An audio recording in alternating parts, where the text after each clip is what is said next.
ولله الحمد عدد من وقف بعرفة ورمى الجمرة وانتهى والنهار الله أكبر الله أكبر لا إله إلا الله الله أكبر الله أكبر عدد من طاف بالكعبة والحجاج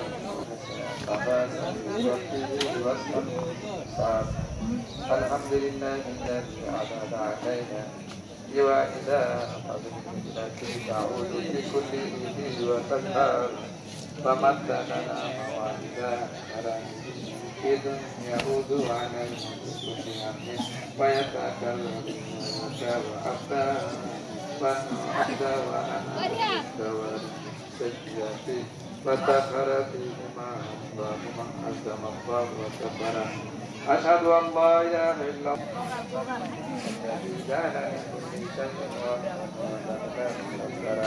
وأشهد أن سيدنا ونبينا ومولانا البيت الحرام بالحج والأحمر والأحزاب কাকার ধরে রাখি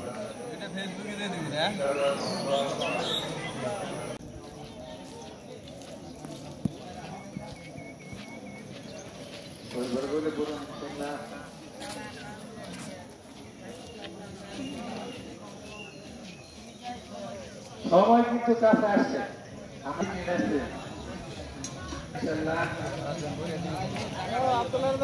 সবাই তাকবীর পড়ে আল্লাহু আকবার আল্লাহু আকবার লা ইলাহা ইল্লাল্লাহ আল্লাহু আকবার আল্লাহু আকবার ওয়ালিল্লাহিল হামদ আল্লাহু আকবার কাবীরা আলহামদুলিল্লাহি কাসীরা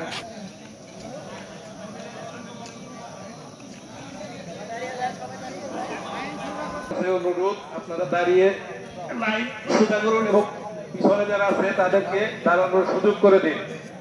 আপনারা সবাই নিজ নিজ দায়িত্বে নিজ দাঁড়ানোর সুযোগ করে দিন এবং এখনো যারা রাস্তায় আছেন তারা দ্রুত চলে আসুন, কারণ আমরা নির্ধারিত সময়ের পূর্বেও নামাজে দাঁড়াবো না, নির্ধারিত সময়ের পরে আমরা অপেক্ষাও করব না।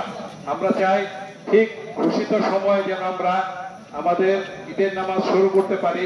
আপনাদের সকলের সহযোগিতার জন্য এবং সকলকে দ্রুত আসার জন্য অনুরোধ জানাচ্ছি।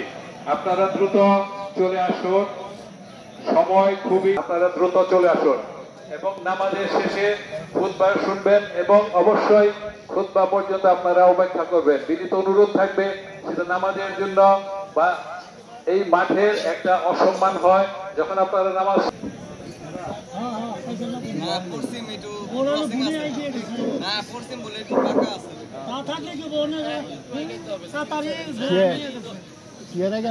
আচ্ছা লাইন ঠিক করার আগে আগে দাঁড়াই না, 2-3 মিনিট সময় নিয়ে ঠিক আছে, মাঠটা একটু ঘুরাই না আছে লাইন।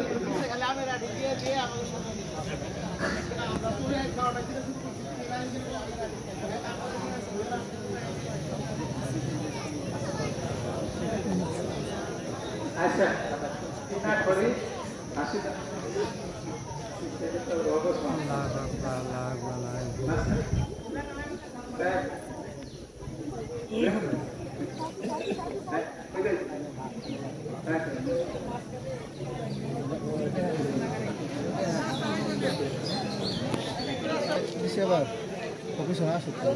আমরা একটু দূরত্ব আসার চেষ্টা করি,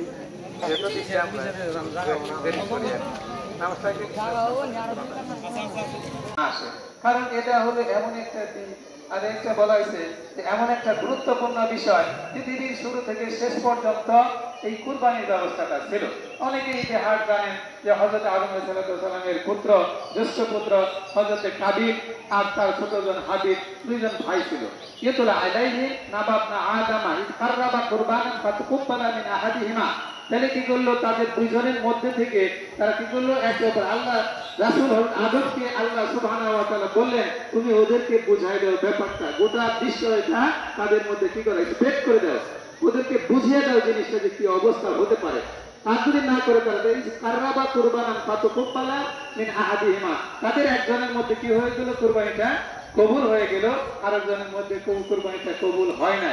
কিন্তু যার মধ্যে দিয়ে কুরবানিটা কবুল হয় নাই সে কি করলো, লাতুলান্নাকা, অবশ্যই আমি তোমাকে কি করবো, হত্যা করবো। তার কারণ আমি আমার ছোট বোন, আমার সাথে যে বোনটা রয়েছে এটা একটা সুন্দরী ছিল, তাকে হত্যা, তুমি তাকে যদি বিবাহ করো তাহলে আমি তোমাকে হত্যা করে ফেলবো। তখন তিনি বলেছেন, লাইন বাসাত্তা ইয়াকা ইলাইয়া, তোমার এত বড় দৃশ্যটা যে মহান আল্লাহ রাব্বুল আলামিনের পক্ষ থেকে ঘোষিত হচ্ছে যে তুমি কি করো, তুমি ওই আল্লাহর নামে নাজর নিয়াজ অথবা কুরবানি উৎসর্গ করে দাও। আর তুমি যে কেন আর গঠন প্রকৃতির দিক থেকে একজন আরেকজনের শোনাবো থাকে, তখন উনি বললেন যে আমি কি করবো, আমি তোমাকে হত্যা করবো না। লাইন বাসাত্তা ইয়াকা, আমার মসজিদ ঈদের পরে ছাদ ঢালাই হবে, যেহেতু আমাদের এই অঞ্চলে।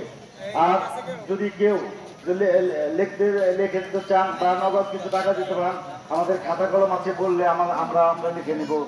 কেউ যদি দেন, দয়া করে বড় একটা অনুদান দেন, তাহলে আমাদের ছাদ ঢালাই ব্যাপারে একটু সুবিধা হবে ইনশাল্লাহ। হ্যাঁ, ওই খাওয়ানবাগের মসজিদের সম্বন্ধ। প্রিয় গ্রামবাসী,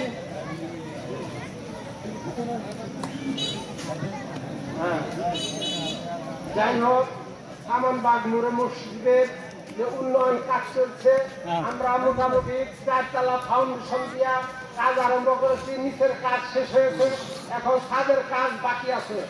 ছাদ করতে মোটামুটি 4.5 লক্ষ টাকা প্রায় খরচ হবে।